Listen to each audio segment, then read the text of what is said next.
세상의 소망이요 예수의 이름은 전국의 기쁨이세 거룩하신 주의 이름 너의 방패 삼아라 환난 시험 당할 때에 주의 기도들 존귀하신 주의 이름 존귀하신 주의 이름 우리 기쁨 되도다 주의 품에 안길 때에 기뻐 찬송 부르리 예수의 이름은 세상의 소망이요 예수의 이름은 전국의 기쁨이세 우리 갈 길 다간 후에 보좌 앞에 나가 왕의 왕께 경배하며 멸류관을 드리리 예수의 이름은 세상의 소망이요 예수의 이름은 전국의 기쁨 예수의 이름은 예수의 이름은 세상의 소망이요 예수의 이름은 전국의 기쁨이세 내가 매일 기쁘게 순례의 길 행함은 주의 팔이 나를 안보함이요 내가 주의 큰 복을 받는 참된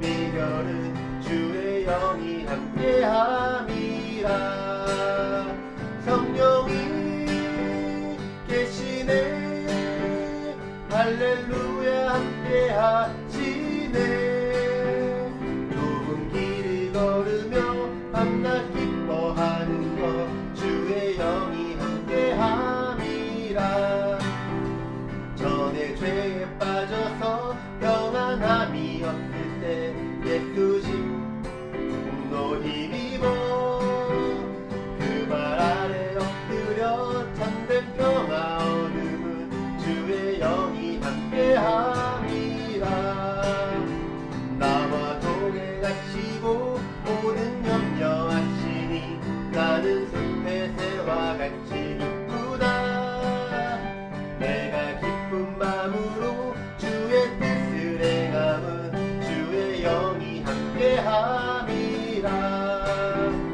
성령이 계시네 할렐루야 함께하시네 좁은 길을 걸으며 밤낮 기뻐하는 것 주의 영이 함께함이라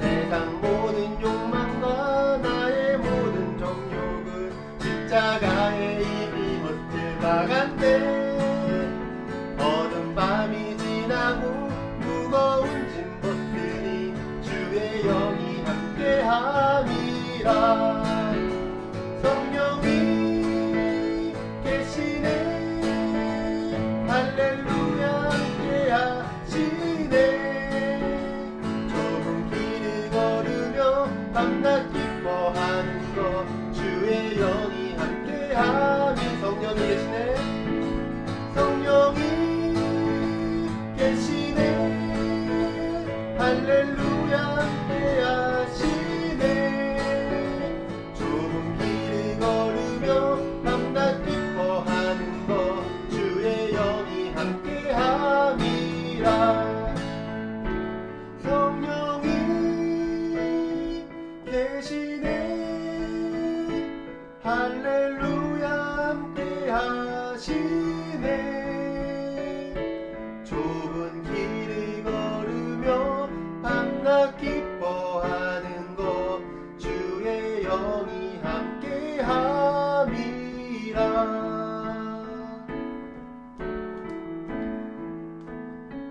이 시간 오직 찬양받기 합당하신 주님의 이름만 찬양하기 원합니다. 그분의 이름만 높이기 원합니다. 주님 모든 영광 받아 주시옵소서. 우리 이런 마음으로 찬양했으면 좋겠습니다.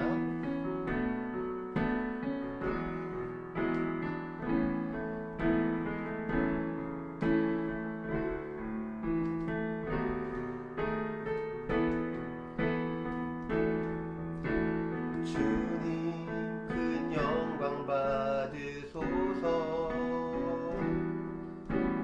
홀로 찬양 받으소서.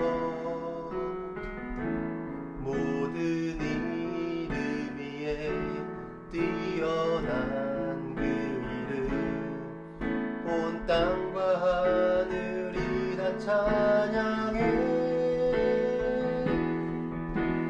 겸손하게 우리 무릎 꿇고 주 이름 앞에 영광 돌리세. 모두 절하세. 독생자 예수 주님께 찬양 드리리. 모든 영광과 존귀와 능력 받으소서. 받으소서. 영광과 존귀와 능력 받으소서. 받으소서. 그리스도 살아계신 하나님 주님 큰 영광 받으소서. 홀로 찬양 받으소서. 모든 이름 위에 뛰어난 그 이름 온 땅과 하늘이 다 찬양해. 겸손하게 우리 무릎 꿇고 주 이름 앞에 영광 돌리세. 모두 절하세. 독생자 예수 주님께 찬양 드리리. 모든 영광과 존귀와 능력 받으소서. 받으소서. 영광과 존귀와 능력 받으소서. 받으소서. 그리스도 살아계신 하나님 모든 영광과 모든 영광과 존귀와 능력 받으소서. 주님 받으소서. 영광과 존귀와 능력 받으소서. 받으소서. 그리스도 살아계신 하나님. 이 시간 우리가 기도할 때 오직 주님만이 우리 예배의 주인이십니다. 주님 우리 예배를 받아 주시옵소서. 주님만 홀로 영광 받아 주시옵소서. 우리 이렇게 기도했으면 좋겠습니다. 그리고 또 한 가지는 오늘 말씀을 전하실 우리 김주호 목사님을 위해 기도했으면 좋겠습니다. 성령님이여 주의 종의 피를 주장하여 주셔서 우리 하나님의 말씀만이 주의 종의 피를 통하여 선포되게 해주시고 그 선포된 말씀이 단 1.1도 땅에 떨어지지 아니하고 우리 마음 가운데 새겨져서 우리가 이 세상을 살아갈 때 오직 하나님의 그 말씀을 붙잡고 살아갈 수 있는 우리 모두가 되게 해달라고 이 시간 말씀을 전하는 자와 들은 자 모두를 위해서 기도했으면 좋겠습니다. 같이 기도하시겠습니다.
사랑과 은혜가 풍성하신 아버지 하나님,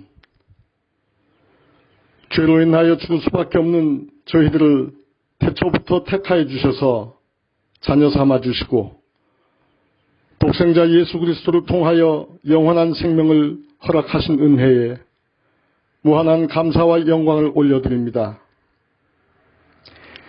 이 시간 비록 주님 전에서 함께 모여 예배드리지 못하고 각자의 가정과 어려운 환경 속에서 드려지는 예배이지만 성령님 함께하여 주시고 인도하여 주시고 홀로 영광받아 주시옵소서. 온 세계를 환난과 공포 속으로 몰아가는 코로나 바이러스의 문제를 바라보면서 지난날에 추악한 저의 죄를 회개합니다. 아버지 하나님, 또한 우리 인간들의 무지한 탐욕과 저희들의 죄악을 용서하여 주시옵소서.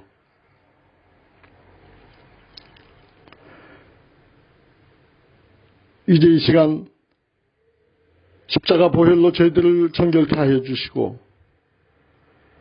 살아계신 하나님 아버지를 인격적으로 만나고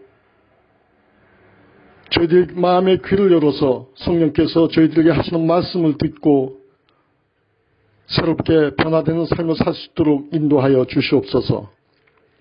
이렇게 어려운 환난을 당하게 되니 저희들의 소극적이었던 또한 귀중하게 여기지 못하였던 지난날의 교회 생활이 후회스럽고 또한 너무나 아쉬워집니다. 성도가 연합하여 함께 예배드리며 사랑의 교제를 나누던 그때를 드리며 또한 더욱더 간절히 기대하게 됩니다. 아버지 하나님, 지금 이 환난의 때를 성령의 보호하심 가운데서 안전하게 이기게 하여 주시고 저희들에게 예배의 회복을 허락하여 주옵소서. 이 환난의 때에 우리 성도들이 더욱더 새로워지고 참된 그리스도인이 될 수 있도록 오로지 한 분 살아계신 전능하신 아버지 하나님만 따라가는 교회와 저희들이 되게 하여 주시옵소서. 수고하시는 김주호 담임 목사님과 동역하시는 사역자님들에게 영육간의 강건함과 성령 충만함을 주셔서 사역하시는 데 부족함 없게 하여 주시고 주님 뜻을 위하여 올바르게 쓰임받는 참된 목사님과 사역자들이 될 수 있도록 인도하여 주옵소서. 이 시간 말씀을 전하신 목사님에게 성령의 두루마기를 입혀주셔서 말씀에 능력 있게 하여 주시고, 저희들은 마음의 귀를 열어 성령께서 하시는 말씀을 듣고 변화되어 서로 섬김과 사랑 안에서 하나 되고 하나님 중심과 말씀 중심으로 살게 하여 주옵소서. 아버지 하나님, 우리 인류를 불쌍히 여겨주시고 코로나 바이러스를 하루속히 종식할 수 있도록 주여 은혜 내려 베풀어 주시옵소서. 이 시간 아버지 앞에 저희들의 삶의 무거운 짐들을 내려놓습니다. 비자의 문제, 경제적인 문제, 수많은 문제들이 있습니다. 저희들은 어느 것 하나 어찌할 수 없는 나약한 힘없는 존재들입니다. 저희들의 기도와 간구를 외면치 마시고 불쌍히 여겨주시고 하나님 아버지의 선한 뜻 가운데서 이루어지게 하옵소서. 오직 전능하시고 자비로우신 주님만을 바라보고 의지합니다. 주님 앞에 엎드린 저희들을 붙잡아 주시고 주님의 백성으로서 어떠한 상황과 어려움 속에서도 쓰러지지 않고 십자가 붙들고 이겨나갈 수 있도록 주님과 동행하며 살 수 있도록 은혜 내려 주옵소서. 감사드리며 이 모든 말씀 사망 권세를 물리치시고 부활 승리하신 존귀하신 우리 주 예수 그리스도 이름 받들어 기도드립니다. 아멘.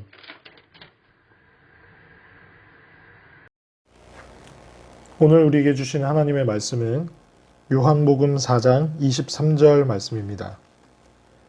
요한복음 4장 23절 말씀 한 목소리로 함께 합독하도록 하겠습니다. 아버지께 참되게 예배하는 자들은 영과 진리로 예배할 때가 오나니 곧 이때라. 아버지께서는 자기에게 이렇게 예배하는 자들을 찾으시느니라. 아멘. 오늘 우리에게 주신 하나님의 말씀을 통해 하나님께서 찾으시는 예배자라는 제목으로 함께 은혜의 말씀 나누고자 합니다. 오늘 본문은 우리가 요한복음 4장 23절만 취해서 읽었지만 요한복음 4장 초반부부터 42절까지 전체 큰 맥락에서 우리가 함께 말씀을 묵상을 해야 조금 더 이 본문의 말씀이 그 말씀의 본래적인 의미와 확장이 우리들에게 적용이 가능할 것 같습니다. 그래서 권면드리건대 꼭 개인적으로 이 전체 맥락 안에서 한 번 더 말씀을 묵상하시는 여러분들이 됐으면 좋겠습니다. 근래 이 코로나19 문제가 계속 이렇게 장기적으로 진속이 되면서 이번 주 중에는 호주 정부에서도 발표를 했죠. 이 지금 같은 제한 상황을 4주 정도, 최소 4주 정도 연장할 것이라는 그런 발표가 있었습니다. 그래서 지금 저희가 이렇게 함께 모여서 예배드리지 못하는 상황이 최소 4주 정도는 계속해서 지속될 것으로 지금 보이는데요. 이런 상황들이 조금 계속 연장되고 지속되고 있다 보니까 교회 안에서 여러 가지 이야기들이 있는 것 같습니다. 정부가 이러한 제재를 가하더라도 교회는 모이기에 힘써야 되는 것 아니냐, 우리가 세상과 타협하지 말아야 한다라는 그런 목소리들도 있는 것 같고요. 또 교회가 반사회적인 그런 집단이 돼서는 안 된다. 오히려 사회의 복음을 전하기 위해서 사도 바울과 같은 그런 지혜로운 전략들도 필요하다라는 목소리들도 있는 것 같습니다. 물론 양쪽의 입장들이 다 옳은 말들이고 또 성경적인 근거가 충분한 이야기들이긴 하지만 오늘 본문을 통해서 우리가 그러한 이런 예배가 옳으냐, 저렇게 해야 하느냐, 예배를 위해서 이런 이야기들보다는 과연 하나님께서 찾으시는 그 본래적 예배는 무엇인가, 우리가 어떠한 예배를 이 상황 가운데 회복해야 하는가, 다시금 하나님의 은혜 가운데 우리가 모여서 예배를 드리게 될 때 우리는 어떤 예배를 하나님께 드려야 할 것인가에 대한 부분을 조금 더 깊이 묵상하는 시간이 되기를 소망합니다. 이 본문 말씀에 나아가기 앞서서 4장 초반부부터의 그 배경을 한번 살펴보면 이렇습니다. 예수님께서 유대 땅에서 많은 자들을 제자로 삼으시고 세례를 주는 일들이 이 바리새인들의 귀에 들어가게 되자 예수님께서 발걸음을 갈릴리 지방으로 다시 옮기시게 됩니다. 그 중에 사마리아를 의도적으로 통과하시고 그곳을 접근하시는 듯한 그런 기사가 등장을 합니다. 그리고 예수님께서는 사마리아에 있는 수가라는 동네에 이르셔서 거기서 이 야곱의 우물에서 잠시 쉬시는 그런 모습을 보이시고요. 그리고 제자들은 동네로 나아가서 먹을 것을 얻으러 이렇게 흩어진 모습이 이렇게 연출이 됩니다. 그리고 그때 이 사마리아 수가성에서의 한 여인이, 사마리아 여인이 우물가로 나와서 물을 깃기 위해서 우물가로 나오는 장면이 이렇게 또 등장을 하게 됩니다. 그렇게 예수님과 이 여인의 만남이 시작이 되면서 오늘 본문 말씀이 시작이 되고 있습니다. 요한복음은 그때 시각이 6절을 통해서 6시쯤 되었더라라고 아주 의도적으로 지금 이 내용, 그 시간을 언급을 하고 있는데요.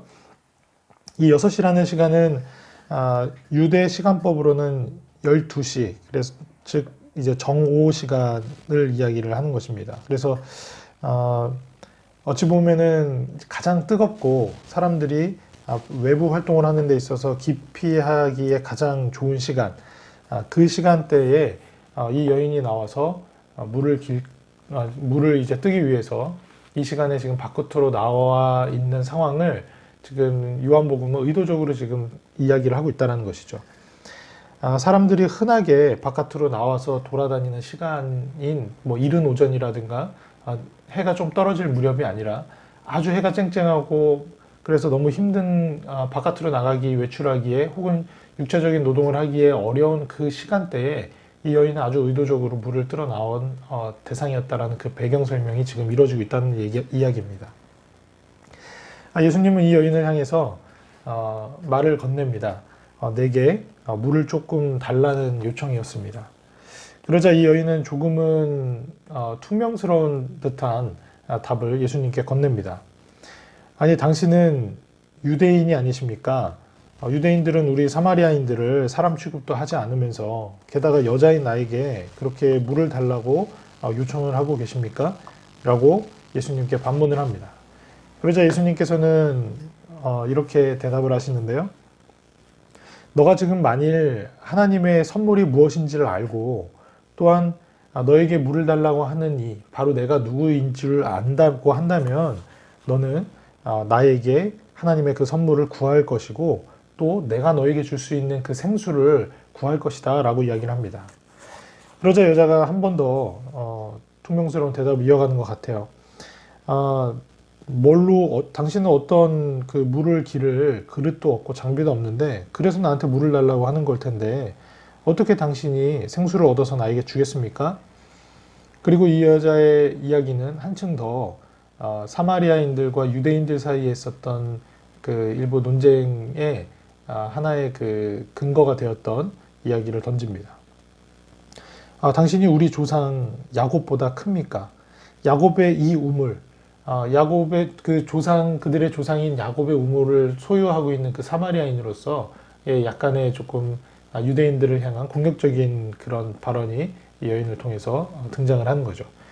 당신이 내게 줄 수 있는 물, 뭐 그릇도 없을 뿐더러 당신이 우리 조상 야곱보다 큰 사람입니까? 라고 반문을 합니다.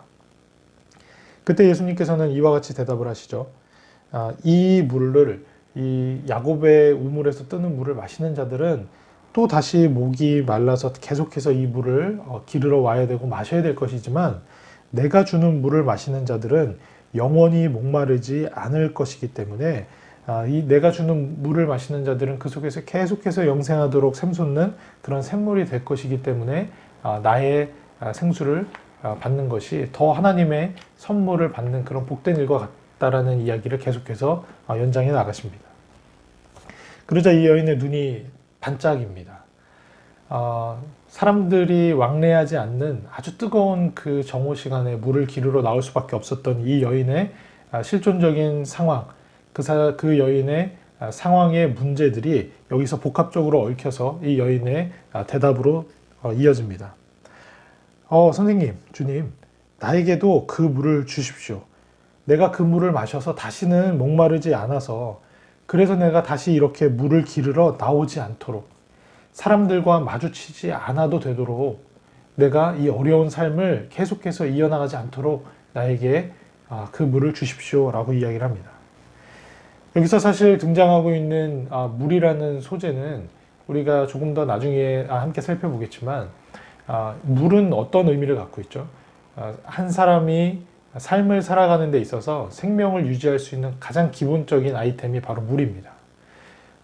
그렇기 때문에 이 여인은 자신의 삶을 계속해서 이어나가고 영위하기 위해서 쉽게 말해서 살아가기 위해서 이 여인은 계속해서 물을 떠야 했지만 그것이 살기 위해서 하는 행위임에도 불구하고 그 여인의 삶의 상황, 삶의 문제, 실존적인 문제 가운데서 이 여인에게 그 물을 뜨는 행위는 굉장히 고역이었습니다. 굉장히 어려운 일이었다는 것입니다. 굉장히 기피하고 싶고 굉장히 하고 싶지 않았던 일 중에 하나였다는 것이죠. 그렇기 때문에 이 여인은 예수님이 주시는 물이, 그 생수가 굉장히 넘치는, 계속해서 끊이지 않고 우리들에게 공급되는 그런 생명의 물이라는 이야기를 듣게 되자 이 여인은 예수님에게 그것을 요청하게 된 것입니다. 그러자 예수님께서는 굉장히 생뚱맞게 이 여인에게 이야기를 합니다. 가서 네 남편을 불러와라. 이 여성은 순간 움찔했던 것 같아요. 그러면서 예수님에게 대답을 합니다. 저는 남편이 없습니다. 예수님께서 그녀의 대답에 이와 같이 대답을 하십니다. 네가 지금 남편이 없다라고 이야기하는 말이 옳다. 왜냐하면 너에게 남편 5이 있었지만 지금 있는 자도 너의 남편이 아니기 때문이다. 이 여인은 뭔가 가슴이 덜컹 주저앉는 그런 느낌을 받았을 것입니다. 자신의 숨기고 싶은 자신의 배경과 자신의 문제가 그렇기 때문에 다른 사람들을 만나고 싶지 않고 사회에 적응하지 못하고 홀로 그렇게 어려운 시간을 택해서 물을 기르러 나와야 했던 그 여인이 자신의 모든 그 패부를, 자신의 모든 그 치욕스러운 부분들을 이렇게 다 발가벗긴 느낌처럼 공개되었기 때문입니다. 그럼과 동시에 놀라움도 있었을 것입니다. 자기와 전혀 한 번도 마주치지도 않았던, 그리고 유대인으로서 사마리아인들과 상종하지도 않는 그 유대인으로서 자기를 알 리도 없는 저 남성이 저 선생이 어떻게 나의 모든 상황들을 알고 있을까? 이 여인의 결론은 당신은 선지자입니다 라는 결론으로 이어지게 됩니다. 예수에 대해서 이 여인이 처음 발견했던 인식, 그 대상에 대한 인식은 처음에는 유대인 남성, 물을 나에게 요청하고 있는 그런 남성 정도의 인식이었더라면 이 인식은 예수님과의 만남과 대화를 통해서 조금 더 확장이 되는데 당신은 선지자입니다 라는 고백까지 이어지게 됐다는 겁니다. 이것은 앞서서 이야기하고 있는 대로 예수님이 하나님의 선물이 무엇인 줄 알고 내가 누구인 줄 안다면 이라고 앞에서 이야기하셨던 전제가 조금씩 이렇게 확장되면서 이 여인이 답을 찾아가는 과정처럼 보입니다. 그 이야기를 마치자마자 여성은 전혀 조금 새로운 이야기로 이 말을, 화제를 전환을 시키는데요. 20절에 이와 같이 이야기합니다. 우리 조상들은 이 산에서 예배를 하였는데 당신들의 말은 예배할 곳이 예루살렘에 있다고 하더이다. 다시 말해서 유대인들은 예루살렘에서 예배해야 하는 것이 옳다라고 이야기를 하고 지금 우리들은 이 산, 지금 그리심산에서 사마리아인들의 성전이 있는 그리심산에서 예배하는 것이 옳다라고 하는데 지금 어느 것이 옳습니까? 혹은 지금 아까서부터 계속 반복되고 있는 유대인과 사마리아인의 약간의 그런 갈등 구조를 계속해서 이 여인은 연장시키면서 이야기를 진행을 합니다. 그때 예수님께서 하시는 대답이 이와 같습니다. 내 말을 믿으라. 이 산에서도 말고 예루살렘에서도 말고 이곳도 아니고 저곳도 아니고 이제는 정말 너희가 아버지께 예배할 때가 이를 것이다. 지금 이 산도 저 산도 아니다. 하나님께 예배할 때가 이를 것이다. 라는 전혀 이 여인이 기대한 대답 혹은 이 여인이 기대한 예수님의 반응이 아닌 전혀 엉뚱한 대답을 하게 됐다는 겁니다. 사실 이 질문은 굉장히 오랜 기간 동안 유대인들과 사마리아인들의 캐캐묵은 그 갈등과 그들의 논쟁의 하나의 그 배경을 이야기를 하고 있습니다. 신명기 12장 5절을 보면 오직 너희 하나님 여호와께서 자기의 이름을 두시려고 너희 모든 지파 중에서 택하신 곳인 그 계실 곳으로 찾아 나아가서 너희의 번제와 너희의 제물과 너희의 11조와 너희의 손의 거제와 너희의 서원제와 낙헌 예물과 이렇게 쭉 하나님께서 택하신 그 장소, 하나님께서 자기의 이름을 두시기 위하여 택하신 그 장소로 나와서 하나님께 예배 드려라 라는 그 명령이 신명기 12장 5절에 등장을 합니다. 이 말씀은 16장 2절, 26장 2절에서도 계속해서 반복적으로 이스라엘 백성들에게 명령이 내려집니다. 그렇기 때문에 유대인들과 사마리아인들은 하나님께서 택하신 장소, 하나님께서 택하신 그 장소에서 예배를 드리는 것이 옳다라는 그들의 생각들이 있었고 그것이 과연 예루살렘이냐 혹은 그리심산이냐 라는 논쟁들이 있었다는 것입니다. 그런데 우리들은 지금 이 시점에 성경을 보게 될 때 적어도 유대적 전통을 이해하는 입장에서 우리가 보기 때문에 당연히 예루살렘이 맞는 게 아닐까? 예루살렘의 성전이 솔로몬 때서부터 있어 왔고 바벨론 포로기 이후에도 예루살렘에서 성전이 회복되었고 예수님 당시에도 예루살렘에 성전이 있었기 때문에 당연히 이것이 맞는 게 아닐까라는 생각을 할 수도 있습니다. 그런데 창세기 12장 말씀을 보면 조금 더 구약적 전통에서 이스라엘 전통에서 보았을 때 조금 더 다른 관점도 그 사마리아인들의 주장도 나름 근거 있는 주장이라는 것을 우리는 발견을 할 수 있게 됩니다. 창세기 12장에는 그들의 조상인 아브라함에 대한 기사가 기록이 되어 있는데요. 아브라함이 갈대아우르 본인의 아버지와 친척, 그 고향집을 떠나서 하나님께서 이 떠나라라는 명령 가운데 그의 먼 여정이 시작되는 것이 12장 초반부에 등장을 합니다. 그리고 그가 6절에 이르러서 세겜 땅에 머무르게 되는데 바로 하나님께서 약속하신 가나안 땅이죠. 이 세겜 땅에 머무르게 되자 7절에 여호와께서 다시 아브라함에게 나타나십니다. 7절에 하나님께서는 이와 같이 이야기하시는데 여호와께서 아브라함에게 나타나 이르시되 내가 이 땅을 내 자손에게 주리라 하신지라.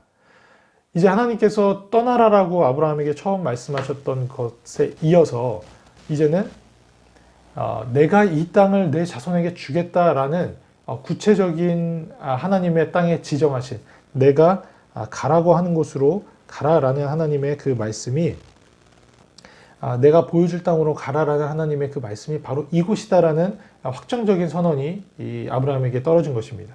그리고 이 하나님의 약속에 반응하여 아브라함은 8절에 그곳에 단을 쌓고 하나님께 예배하는 그런 장면이 여호와의 이름을 부르는 장면이 등장을 합니다. 이스라엘 백성들에게 있어서 그들의 조상인 아브라함의 전통에 있어서 하나님께서 약속하신 땅 가나안과 하나님께 그것을 반응하며 하나님께 예배를 드린 첫 장소가 바로 세겜이라는 것입니다. 이 세겜은 지금 이 여인이 이야기하고 있는 사마리아인들의 성전이 있는 그리심산이 위치해 있는 곳입니다. 그리고 이 세겜은 단순히 아브라함에게만 중요한 장소가 아니라 그의 손자가 되는 야곱이죠. 야곱 역시 자신의 고향을 떠났다가 다시 가나안 땅으로 돌아와 에서의 만남을 거쳐서 다시 이 가나안 땅으로 돌아왔을 때 야곱 역시 세겜 땅에 제단을 다시 쌓고 여호와의 이름을 부르는 그런 일들이 다시 반복이 됩니다. 이것은 창세기 15장에 하나님께서 아브라함과 맺으신 횃불 언약에 근거한 구속사적인 하나님의 약속이 계속해서 이루어지고 있는 것을 보여주는 장면인데요.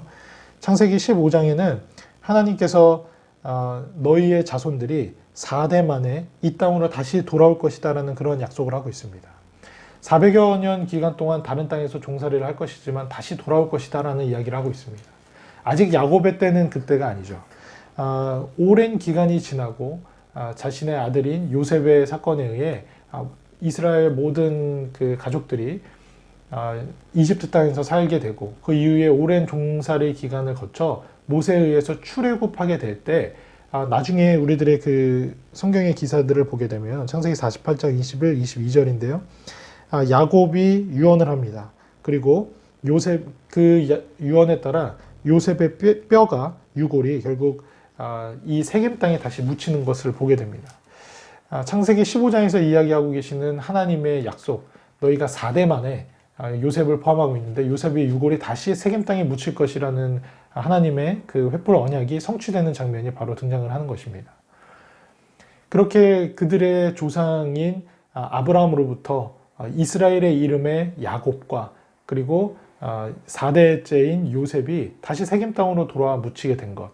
그들이 하나님과의 언약을 받게 되고 하나님으로부터 택함받은 백성이 되고 또 그것에 반응하여 하나님께 예배드린 장소가 바로 세겜이라는 것을 생각하게 될 때, 그리고 그 세겜에 위치한 그리심산의 위치를 생각하게 될 때, 지금 이스라엘 백성들이 이야기하고 있는 사마리아인들이 이야기하고 있는 이 그리심산에서의 예배에도 상당히 정통성 있는 주장이라는 것이죠. 이렇게 첨예하게 지금 갈려있는 이 두 주장 가운데서 지금 이 여인은 질문을 하고 있는 것입니다. 지금 바벨론 포로로부터의 그 귀환한 유대 사람들이 혈통적으로 선민의 순수성을 잃어버린 사마리아인들을 배척하면서 그들이 예루살렘에 성전을 짓고, 배척당한 그들은 그리심산에, 사마리아인들은 그리심산에 다시 성전을 지으면서 두 곳에서 예배가 진행되는 오랜 한 400여 년 기간 동안의 이 갈등, 이 케케묵은 갈등 가운데 예수님께 질문을 하는 겁니다. 도대체 어디서 드리는 예배가 합당한 예배입니까? 그런데 앞서서 이야기한 대로 예수님께서는 굉장히 생뚱맞은 대답을 하십니다. 여자여, 내 말을 믿으라. 이 산에서도 말고, 그리심산에서도 말고, 예루살렘에서도 말고 너희가 아버지께 진정 예배할 때가 올 것이다 라고 이야기하시면서 답을 이어가시는데, 오늘 본문 23절입니다. 아버지께 참되게 예배하는 자들은 영과 진리로 예배할 때가 오나니 곧 이때라. 아버지께서는 자기에게 이렇게 예배하는 자들을 찾으시느니라. 앞서서 여인에게 이 땅도 아니고 이 산도 아니고 저 산도 아니고 곧 하나님께 예배할 때가 올 것이다 라고 이야기하시면서 그것이 바로 이때라 라고 이야기를 하십니다. 오늘 우리가 이 본문을 접하게 될 때 상당 부분 그보다 앞서 있는 영과 진리로 예배할 때, 영과 진리라는 이야기들을 많이 합니다. 우리가 지금 함께 읽은 개역개정 성경의 버전 말고 이 전에 있었던 개역 성경의 버전에서는 신령과 진정이라는 표현을 사용하고 있습니다. 그래서 우리가 이 본문을 접하게 될 때 우리가 하나님께 참되게 예배할 때 우리들의 자세, 우리들의 태도가 무엇이냐에 대한 부분으로 많이 적용을 합니다. 하나님께 굉장히 예를 갖추어서 정성스럽게 예배를 해야 한다. 우리들의 어떤 영적인 반응을 통해 하나님께 예배를 해야 한다. 신령한 자세로 하나님께 나아가야 한다. 물론 이 이야기는 굉장히 맞는 이야기입니다. 하나님께 예배드리는 자세에 대해서 성경은 히브리어는 특히 아바드라는 단어로 엎드려 절하다라는 단어를 하나님께 예배하는 단어로 사용해 왔습니다. 하나님의 권위와 하나님의 그 존엄하심과 하나님의 그 위대하심을 우리가 발견하게 될 때, 그리고 그 하나님을 만나게 될 때 피조물인 인간은, 그리고 죄로 얼룩진 인간은 하나님 앞에 엎드려질 수밖에 없는 것이 당연한 것입니다. 그러나 분명한 것은 우리들의 엎드림의 행위가 예배가 될 수 없다는 것입니다. 성경은 우리가 하나님께 예배할 때 우리가 엎드려지는 반응에 대해서 우리가 엎드렸기 때문에, 우리가 신령과 진정의 행위와 모양새를 갖췄기 때문에 예배가 되는 것이 아니라 완전하신 하나님을 연약한 인간이 만나게 되자 그 무한한 질적 차이를 느끼고 하나님의 존재를 인정하게 되고 우리들의 연약함을 고백하게 되는 그 엎드림의 자연스러운 행위, 결과, 그것을 예배라고 이야기했다는 것입니다. 다시 말해 하나님께 신령과 진정으로 드리는 우리들의 예배적 태도는 우선적으로 하나님을 만나야 한다는 것에 전제가 깔려 있다는 것이죠. 하나님을 만나게 될 때 우리는 진정한 예배를 드리게 된다는 것입니다. 그런데 오늘 예수님께서 다시 한 번 더 이 23절 본문에서 이야기하시듯이 아버지께 참되게 예배하는 자들은 영과 진리로 예배할 때가 오는데 그때가 곧 이때라, 지금이라, 지금 여기서라 라고 이야기를 하고 계신다는 겁니다. 하나님을 진정으로 예배하는 자들은 하나님의 존재 앞에 하나님을 인격적으로 만나게 되는 한 사람으로서 예배가 이루어지게 되는데 곧 이때다라고 이야기를 하신다는 거죠. 그 이야기는 무엇입니까? 바로 예배의 대상이 되는 예배의 주인이신 하나님이 곧 나라라는 선포입니다. 앞서서 계속해서 이 여인과의 대화가 이 여인이 한 유대인의 남성으로서 인식하던 예수 그리스도에 대해서 자신의 실존적인 문제와 예수님과의 대화의 반복을 통해 예수님이 과연 누구이시냐에 대한 인식의 확장으로 이 이야기가 확장되다가 오늘 본문에서, 지금 우리가 함께 읽은 본문에서 그것이 클라이막스에 오르게 되는 것이죠. 이 유대인 남성이 선지자로 이해가 되었다가 이제는 예수님의 결정적인 선언에 의해서 나는 예배의 대상이고 예배의 주인인 하나님이시다라는 사실을 선포하고 있다는 겁니다. 이것은 후 문맥인 26절에서 더욱더 확정적으로 예수님에 의해서 선포가 됩니다. 예수께서 이 여인이 예수님의 대답 이후에 곧 메시아 그리스도라 하시는 분이 오실 것인데 그렇게 되면 이 모든 것들을 우리들에게 알려주실 것입니다 라고 여인이 이야기를 하자 예수님께서는 너가 말하고 있는 그 메시아 그가 바로 나다 라고 이야기를 하십니다.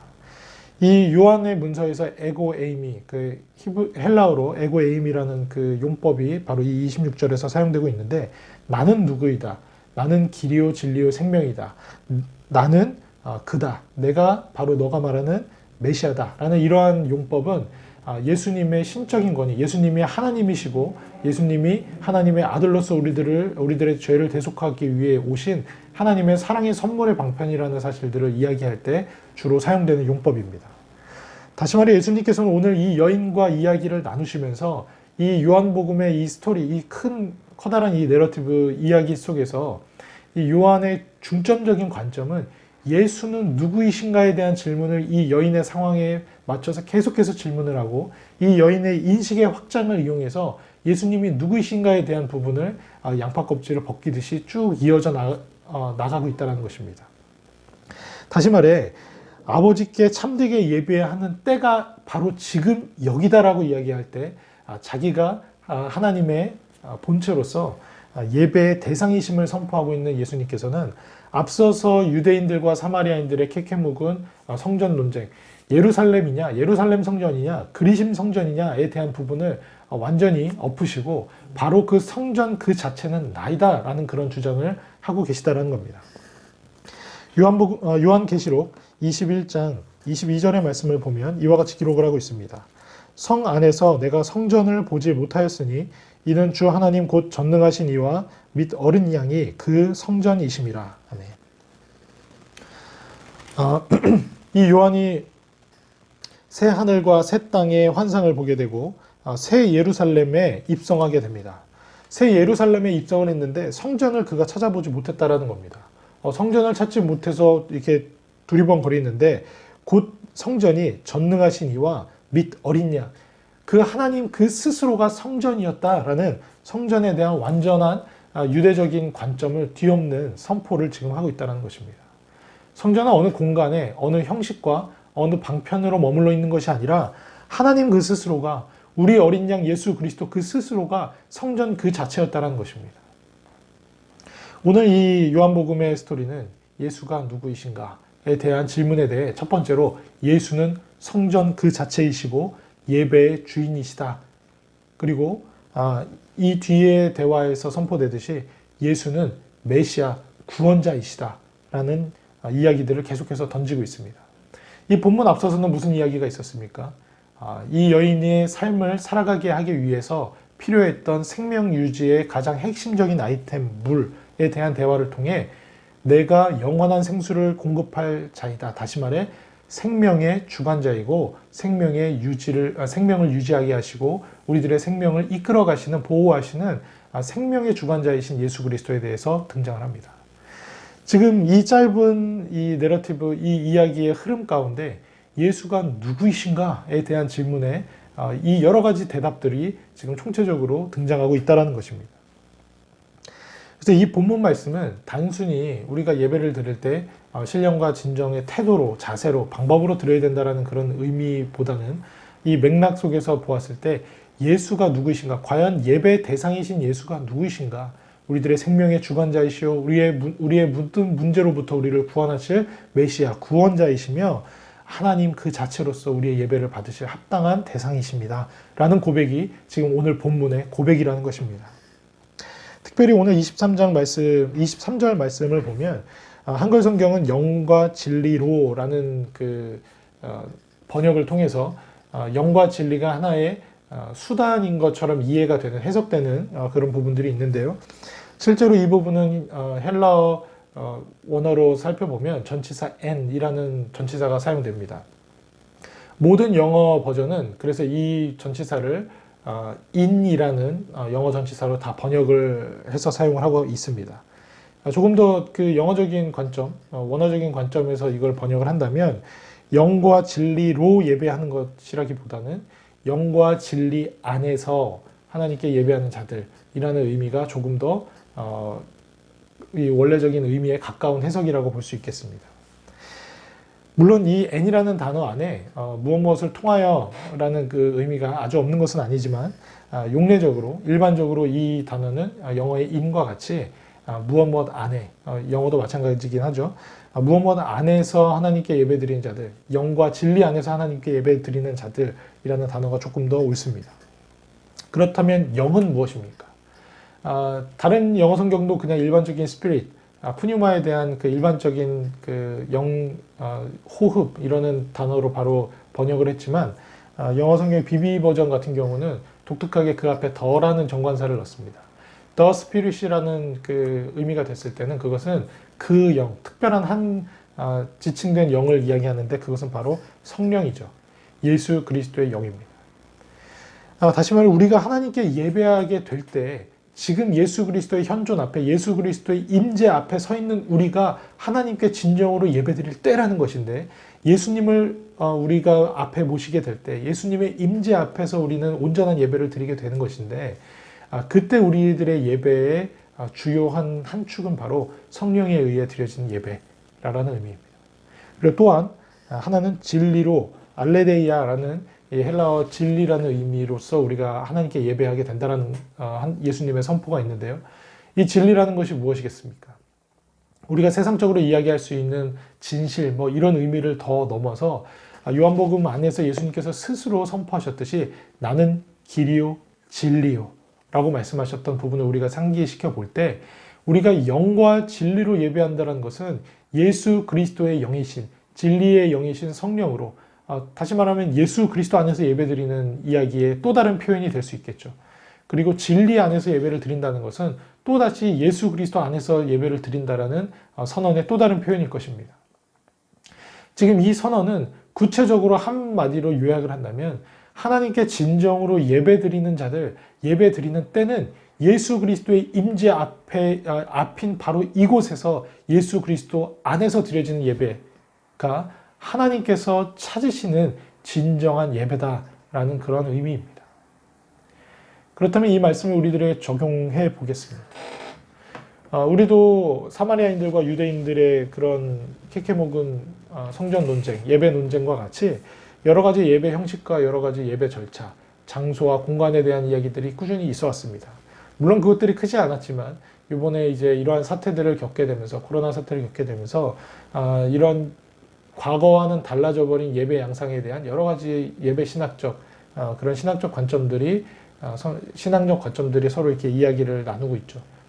무엇이 옳으냐라는 그런 무엇이 좀 더 옳겠느냐라는 그런 질문 안에는 사실 여러 가지 입장들이 있겠지만 적어도 오늘 본문을 통해서 예수님께서 말씀하시는 하나님께서 찾으시는 예배자들, 하나님께서 기뻐하시는 본래적 예배가 무엇이냐에 대한 부분에 있어서 우리가 잘 알고는 있지만 매번 여러 가지 논쟁 속에서 혹은 여러 가지 상황 가운데서 우리가 너무나도 쉽게 잊고 있는 예수 그리스도의 임재 앞에서 드려지는 예배, 예수 그리스도 안에서 드려지는 예배, 성령이 부으시는 능력과 중보 가운데서 드려지는 예배, 예수가 누구이시냐를 선언하는 그 진리의 반복과 신앙 고백 속에서 드려지는 예배, 이것이 참된 예배, 성전 그 자체이신 예수 그리스도 안에서 드려지는 예배라는 것입니다.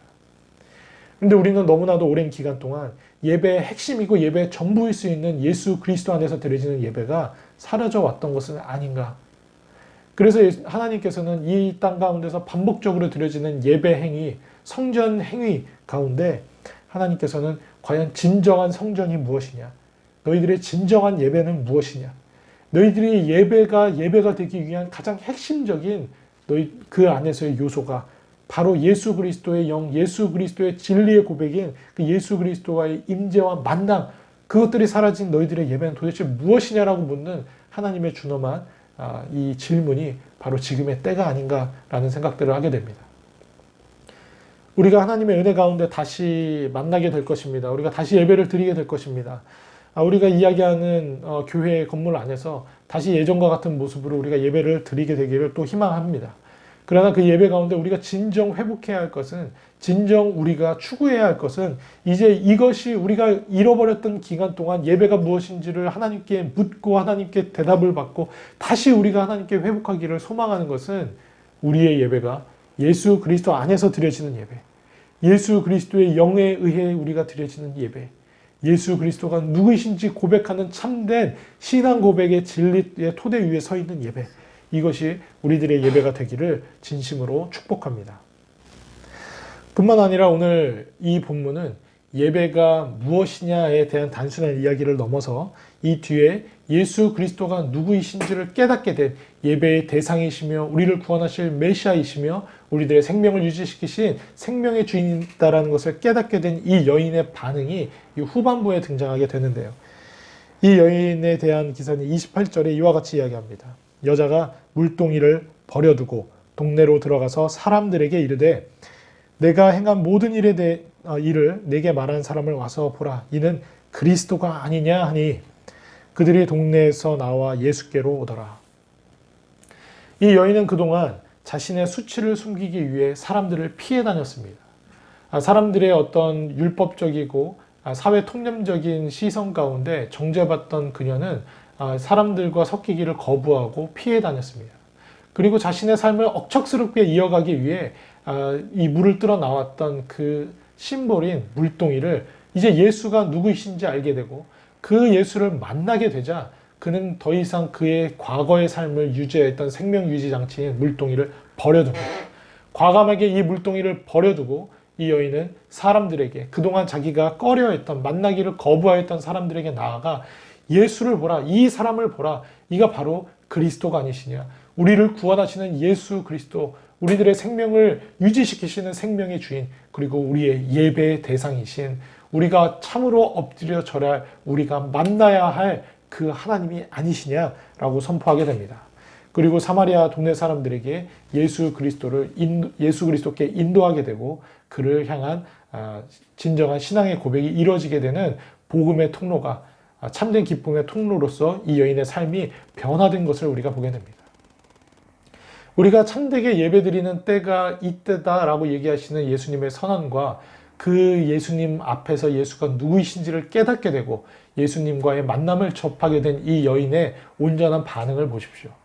그녀는 과거의 삶의 모든 것들을 내려놓고 그가 숨기고 싶었던 그녀의 삶의 가장 핵심적인 수치도 내려놓고 그녀의 삶을 유지시키기 위한 그의 생명장치도 내려놓고 그녀는 완전히 변화된 삶으로서 예수 그리스도가 누구이신지를 증거하는 삶으로 변화되게 됩니다. 마치 사도 바울의 아주 역전적인 삶의 변화의 모습을 발견하는 것처럼, 그리고 그 이후의 모든 사도들과 모든 신앙의 선배들의 삶이 그렇게 변화된 것처럼 이 여인의 삶이 극적으로 변화가 되게 됩니다. 오늘 또 이 요한복음 44장 이 42절까지의 이 내러티브, 이 하나의 이야기 가운데 진짜 하나님이 찾으시는 예배자가 어떠한 예배자인가에 대한 이야기는 이 뒤에서 이 여인의 변화에서 또 다시 등장한다는 것입니다.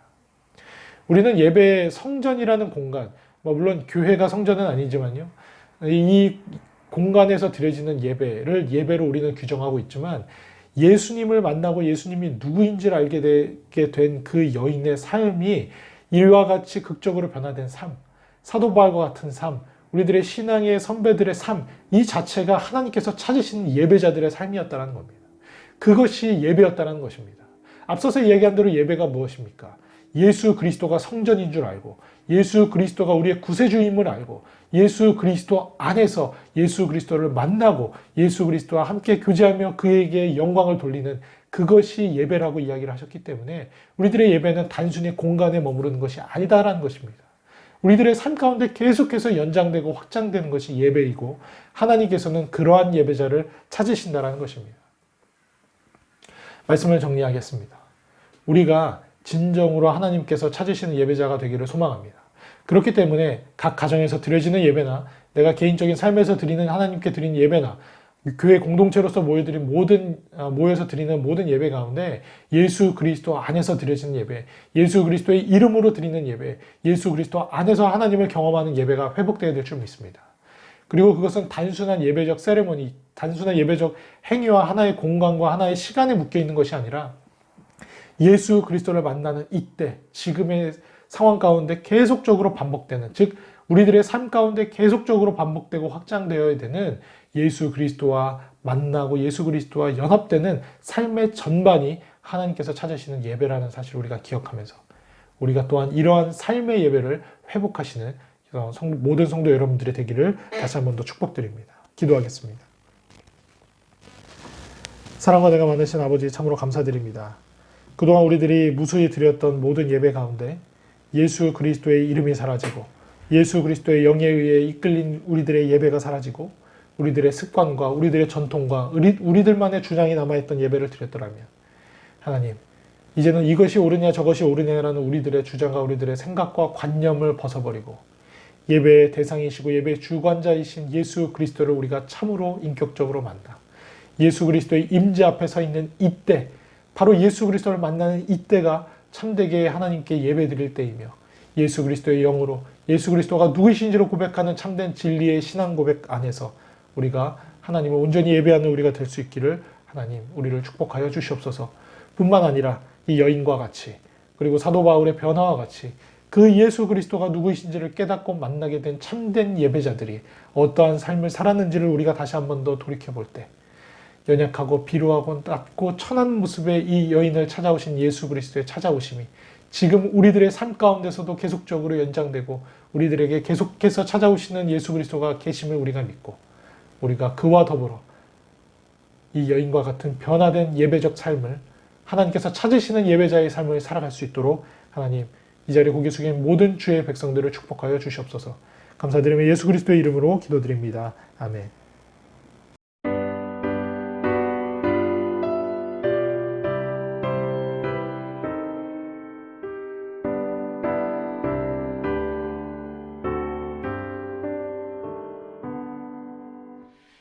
구주를 생각만 해도 이렇게 족하듯 주 얼굴 배울 때야 얼마나 좋으랴. 만민의 구주 귀하신 이름은 천지에 있는 이름 중 비할 데 없도다. 상회개하는 자에게 소망이 되시고 구하고 찾는 자에게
사랑의 하나님, 우리에게 주신 은혜를 감사하며 이 수가성의 여인과 같이 우리들의 문제로 우리들의 삶의 어려움 가운데 난처하게 그리고 연약하고 비루한 모습으로 외면받고 있는 우리들의 삶에 예수 그리스도께서 직접 찾아와 주시고 우리에게 생명을 공급하시고 우리들의 구원자가 되어주시며 우리들과 함께 동행하시며 예배받아 주시니 참으로 감사드립니다.